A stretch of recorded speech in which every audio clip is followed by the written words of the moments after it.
ગુજરાતની અંદર મંત્રીમંડળનું વિસ્તરણ થયું. ધારાસભ્ય જેમણે સપનું જોયું હતું મંત્રી બનવાનું, એમાંથી ઘણાનું પૂરું પણ થયું.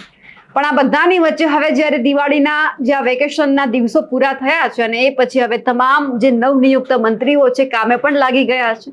પણ સૌ કોઈનું ધ્યાન એ ઉપર હતું કે જ્યારે નવા મંત્રીઓ ચૂંટાઈને અત્યારે પોતાની ખુરશી ઉપર બેઠા છે, કામ કેવા કરશે, જૂના અત્યારે શું કરી રહ્યા છે. અને આ બધાની વચ્ચે અત્યારે જે એક જૂના મંત્રી હતા બચુ ખાબડ, તે ચર્ચામાં આવ્યા છે.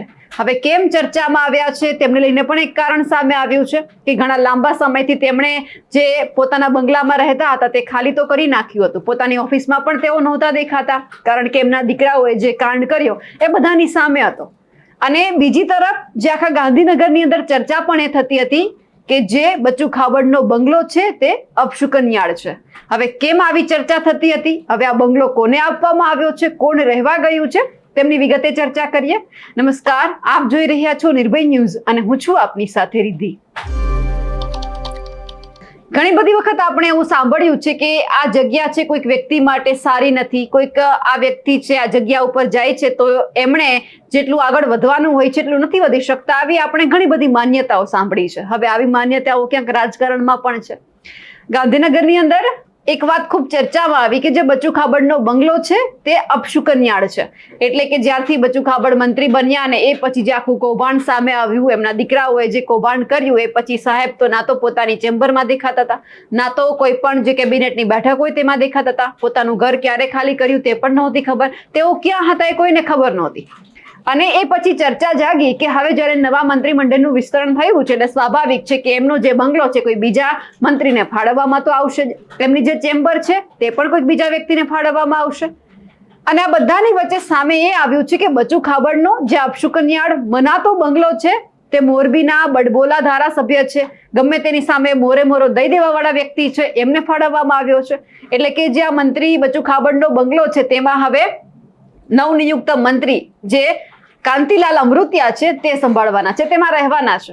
તો સામે એ પણ સામે આવ્યું કે હવે તેમની જે ચેમ્બર છે, એ જે ચેમ્બરમાં બેસીને કામ કરતા હતા એ કોને આપવામાં આવશે. તો એ પણ સામે આવ્યું છે કે એમની જે ચેમ્બર છે એ મનીષા વકીલને ફાળવવામાં આવી છે.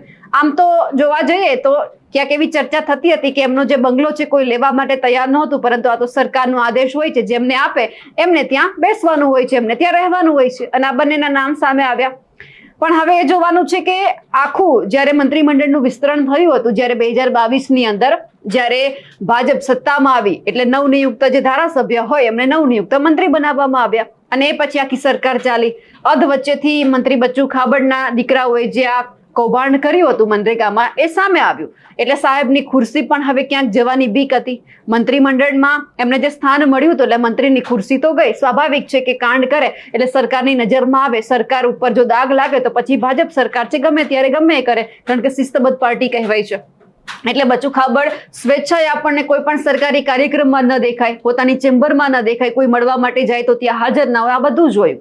પણ આ બધાની વચ્ચે સવાલ એ પણ થયો હતો કે હવે જ્યારે છેલ્લે જ્યારે કાંતિલાલ અમૃતિયાને આ ખુરશી આપવામાં આવી છે, આ બંગલો આપવામાં આવ્યો છે, એ કેવા કામ કરે છે, આવનાર સમયમાં એ કઈ ફળીભૂત કરીને બતાવે છે ખરા, એ પણ જોવાનું છે. પણ આ બધાની વચ્ચે સવાલ હજુ પણ એ જ થઈ રહ્યો છે કે ક્યાં સુધી આ બધું લાંબુ ચાલશે. કારણ કે જો અપશુકનિયાળ મનાતો હોય તો પછી કાંતિલાલ એ બંગલામાં રહીને કેવા કામ કરશે, એટલે કે લોકો સાથે ઉભા રહેશે.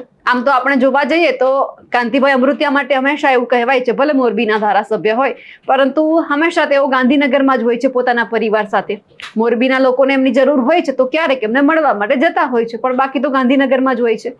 પણ હવે છેલ્લે આ કાંતિ અમૃતિયાને આ કેટલું એમને આ ફળે છે તે પણ જોવાનું છે. મંત્રીપદ કેટલા સમય માટે એમને રાખવામાં આવે છે, કારણ કે ભાજપની તાસીર એવી છે કે હવે 2027 જો નજીકમાં આવશે તો ઘણા બધા જે નવનિયુક્ત આપણને મંત્રી અત્યારે ખુરશી પર બેઠેલા દેખાય છે એ ક્યાંક ગાયબ પણ થઈ જશે. ક્યારેક કહી દેવામાં આવે છે કે નો રિપીટ થિયરી, એટલે જેટલા પણ મંત્રીઓ છે અચાનક ગાયબ થઈ જશે. જે રીતે અત્યારે આપણે જોયું કે કુબેર ડિંડોર હોય, ભાદુબેન બાબરિયા હોય કે પછી બીજા બચુ ખાબડ જેવા ઘણા બધા નેતાઓ એવા છે કે જે હવે ક્યાંય જ નહીં દેખાય. પણ આ બધાની વચ્ચે એક વાત એ પણ સામે આવી કે અત્યાર સુધી ક્યાંય જ આપણને મંચ ઉપર કે કોઈ પણ જાહેર કાર્યક્રમની અંદર, સરકારી કાર્યક્રમમાં મંત્રી બચુ ખાબડ નહોતા દેખાયા. એ પછી પ્રધાનમંત્રીનો પ્રોગ્રામ જ કેમ દાહોદમાં ના હોય. પણ હવે જ્યારે ગઈકાલે ગાંધીનગરમાં જોયું કે કમલમની અંદર સ્નેહ મિલનનું કાર્યક્રમ રાખવામાં આવ્યો હતો, એટલે કે કાર્યકર્તા નેતા બધા ત્યાં હાજર હતા. એમાં પછી વિશ્વકર્મા પણ હાજર હતા, ભૂપેન્દ્ર પટેલ પણ ત્યાં હાજર હતા. અને આ બધાની વચ્ચે જો સૌ કોઈ આકર્ષિત કર્યું હોય ધ્યાન તો એ છે બચ્ચુ ખાબડ. અચાનક બચ્ચુ ખાબડ સ્નેહ મિલનના કાર્યક્રમમાં દેખાયા.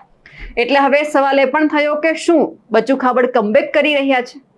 સંગઠનના વિસ્તરણની વાતો ચાલી રહી છે, કારણ કે ક્યાંક એવું માનવામાં આવી રહ્યું છે જમીનની સાથે જોડાયેલા નેતા છે.